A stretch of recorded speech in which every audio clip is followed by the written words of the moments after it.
amigues, com esteu? Si vosaltres teniu ganes de que tornara, imagineu-se jo. Ha sigut unes setmanes relativament complicades per feina i això, però bueno, ja estem així. S'han de pagar factures, suposo que ho enteneu. I la veritat és que porto un temps pegant-li voltes i pensant i bueno, d'alguna forma pues, volia fer les paus, diguem, en aquell ciclista i així pues, de pas un poc en tot el col·lectiu. Aquell ciclista que quasi em menja baixant el coll de rates. Perquè, bueno, pues, a la fi, diguem que tots compartim aquesta passió per les dues rodes. Nosaltres, amb motor, se cansem menys. Ells, pues, en la seva potència personal o vital, com vulgueu dir-li. I bueno, pues, volia fer un poc les paus. Bo, perquè de la mateixa manera que a nosaltres ens agrada tornar sants i estalvis després d'una ruta, doncs a ells també. Aleshores, pues, volia fer un poquet les paus. I així que avui anem a fer una ruta, anem a fer-la junts. Una ruta que és, vaig a dir el nom oficial perquè que no s'altere ningú, i és la tercera etapa de la Vuelta Ciclista a la Comunitat Valenciana, que va des de Algemesí, ni dona ni Rosí, si saps el que continua pots ficar en els comentaris, fins a Alpuente. Estic en l'àrea de la Xopera, que la veritat és que no havia estat així mai, però està molt xula per a dies com avui vindré a passejar tranquil·lament. Així que anem a fer marxa i a poc.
La meva idea era parar un poc més avant, però ja heu vist que no m'he atrevit a passar, estava tot ple de fang i el més probable és que anarem a terra. Aleshores, tampoc passa res, m'he quedat a 50 metres d'on volia estar. Però bueno, estem ara propet del que és l'antic camí de Torís a València. I és que el camí de Torís a València formava part d'una xarxa de camins reals, veïnals o de ferradura, que el que feia era que seguien les línies naturals dels camins que abans havien sigut antics senders musulmans i romans. Els camins de ferradura eren els que estaven destinats per a persones i animals, cavalls, no sé, m'imagino que burrets o mansos o això, però en cap cas per a carros. I, clar, com és normal, i sabeu que m'agraden i crec que vos agraden també aquestes històries, hi ha una llegenda al voltant d'ací de l'antic camí de Torís a València. I la llegenda conta la història de Vicent. Vicent era un antic carreter que portava via València i un dia de pluja, de molta pluja, va eixir a portar un carregament de vi cap a València. Però mai va arribar. No es va saber què va passar, però el cas és que mai va arribar. I la llegenda conta que els dies de boira els dies de boira, qui va per ací, pues bueno, diguem que pot veure, perquè s'apareix una xicoteta llumeneta blava, que si la segueixes mai perds la senda i arribes a on vas. M'imagino que és la xicoteta aportació de Vicent. Anem a continuar per la V50 fins a Xest. D'ahir agafarem la 300 i algo, no sé exactament quina és, però bueno, anem cap a la zona de Pedralba. Sembla que eixe el solet un poc i la veritat és que s'agraeix, així que continuem.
Hem arribat. Jo pensava que anava a estar així a soles, però no.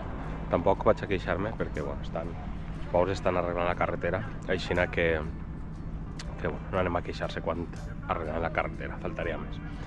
Però sí que és de veres que és un lloc que em serveix per a explicar una coseta, que és per explicar-la bé. Estem a la Rotonda del Pi, que és un lloc mític, o relativament mític, de trobada per a inici de rutes ciclistes i de motos també. És l'accés al Cublas i carreteretes de muntanya i amb corbes xules per a tots. I el que vos volia explicar, que jo sé que ja ho sabeu, però jo vos ho explico i vos ho deixo caure. Perquè al final, al cap i a la fi, tots hem tingut alguna situació relativament complicada en una situació així. Vos conte.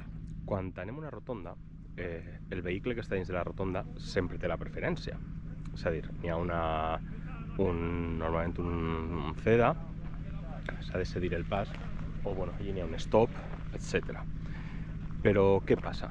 Que en el cas dels ciclistes, els grups de ciclistes, en el moment d'entrar el primer a la rotonda, ja tenen preferència. Aleshores, hem de deixar-los passar, no podem clavar-se molt.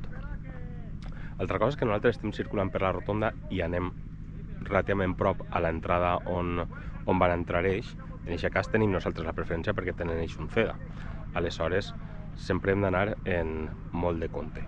Els vehicles que circulen per la rotonda, anar en compte, perquè si veiem que estem a certa distància, que n'hi ha lloc, i han entrat, frenem un poc i els deixem que acaben d'entrar tots. Però també és de veres que, si estem ja arribant a l'eixida, arribant a l'entrada,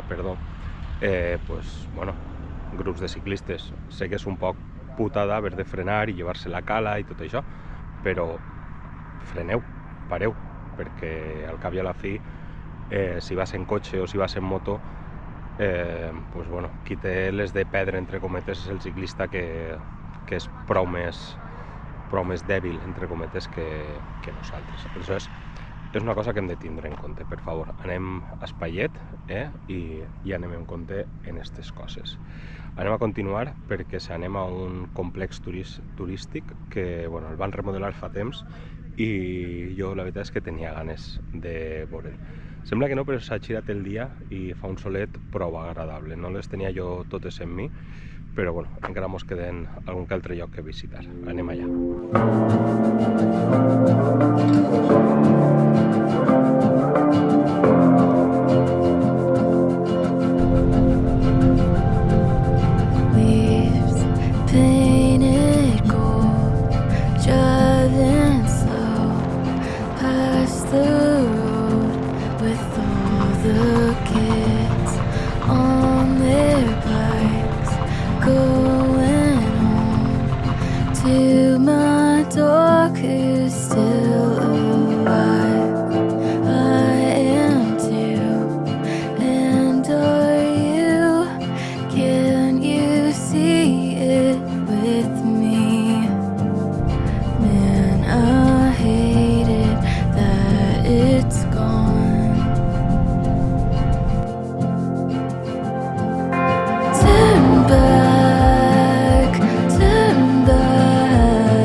Com se podeu imaginar, bueno, tampoc he d'enganyar a ningú, però bueno, he retallat un poc el recorregut per tema de llum i això, i perquè bueno, també per la zona en la que anava a passar, que era la Peña de Dios, crec que es diu, i Gueruelas i tal, sí que és de veres que no tenia ninguna parada programada i tirar per ahí suposava fer com 30 i pico, 40 quilòmetres més, aleshores era un poc absurd. Bueno, igual no tant, però bueno, era absurd. Aleshores he retallat un poc. I he vingut hasta ací, a un lloc on hi ha molts mosquits. Però bueno, és el complex turístic de l'Origuilla. L'embassament de l'Origuilla es va inaugurar el 1968 i com sol passar en la majoria d'estos casos, doncs van desplaçar a molta gent que vivia a aquesta zona. Què va passar? Que bueno, pues allà pel 2008, crec que va ser, es va inaugurar un complex turístic, no sé de qui va ser iniciativa, però bueno, un complex turístic de vivendes que bueno, crec que se poden llogar, no sé a dia d'avui com està la gestió, m'imagino que és una gestió de l'Ajuntament o això, però bueno, que se pot llogar o se podien llogar per a vindre així, i això són unes casetes que no sé si restaurat o les han fet noves, jo crec que les han fet noves, perquè són totes iguals i això, aleshores, i això, la veritat és que és un lloc prou tranquil, es pot entrar de forma lliure, perquè n'hi ha una porta, però bueno, n'hi ha un cartell que fica que l'accés és lliure. Si la porta està tancada, doncs l'obris i la tornes a tancar i ja està. I bueno, a dia d'avui és un lloc, la veritat és que prou tranquil, així el que seria l'església. I sí que és de veres que des de fa uns quants anys, no sé exactament quants, però allà pel maig, si no m'equivoque, diguem que tots els veïns, o els veïns que volen, evidentment, però ixen en romeria des del poble nou fins a este poble antic. Així que, si vos voleu passar per ací, és un lloc que és prou tranquil i la veritat és que té el seu encant.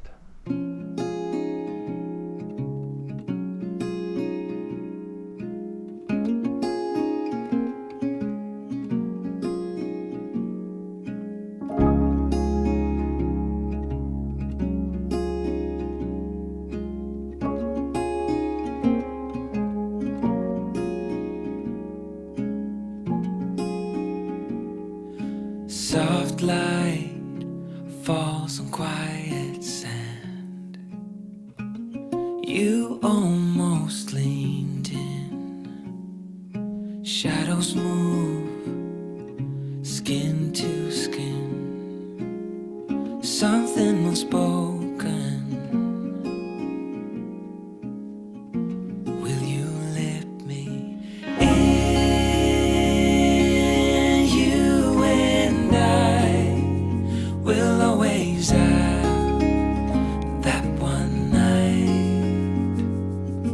Come morning light, we'll always have that sunrise. We'll always have that sunrise.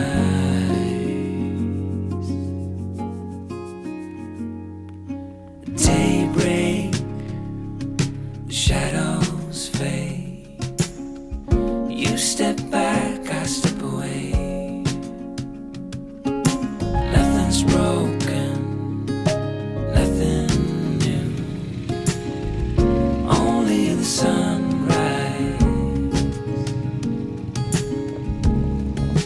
Over you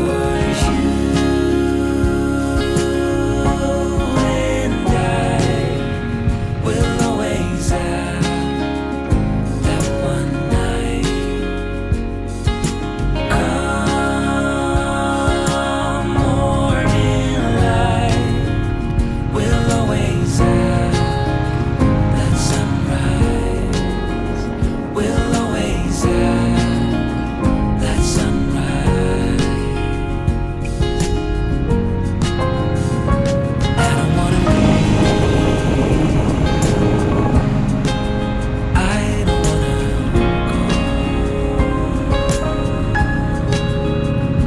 Just for a moment, be close to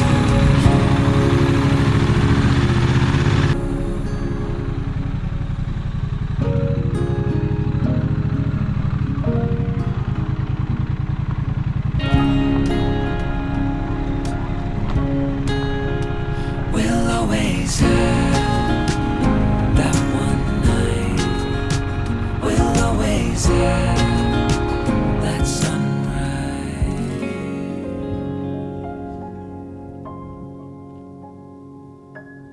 Tenia ganes de pujar així ja.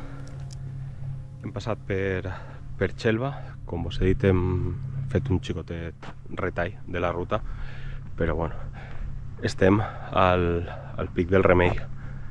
Justet baix està el santuari que, si recordareu, vam estar fa uns capítols en el viatge que vam fer al racó d'Ademús. Però bueno, la veritat és que tenia moltes ganes d'estar així per les vistes, que em sembla que són espectaculars. Crec que és un dels llocs més bonics que tenim. No m'he oblidat dels ciclistes, no m'he oblidat. Hi ha una cosa important per a tots en general. Una és que hem de diferenciar entre els passos de bici, passos de ciclistes, i els passos de peatons. Els passos de ciclistes la cosa està prou clara, no? És a dir, és un pas per a ciclista, passen per ahí i ja està, i has de parar. Després estan els passos de peatons, en els quals, i això és important, prou important, és obligatori baixar de la bici i creuar-lo caminant. Ho dic perquè n'hi ha vegades que n'hi ha gent que se tira un poc ahí a tope i no, podem tindre algun disgust. I l'última, abans de moure fins al puente, importantíssim, bàsic, però molt important. Amics, els semàfors són per a tots.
Bo, doncs ja hem arribat al puente, al mirador de la Veleta, o també es diu Sant Cristóbal, crec, perquè n'hi ha com una ermiteta, així, això.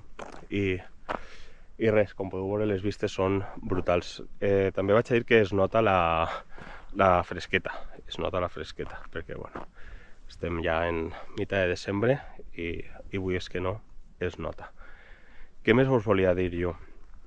Ah, sí, no sé si recordeu que en alguna ocasió hem passat per alguns pobles que són dels més bonics d'Espanya. D'eixa llista, no sé si recordareu que estava Morella, estava Beget, si no recordem malament.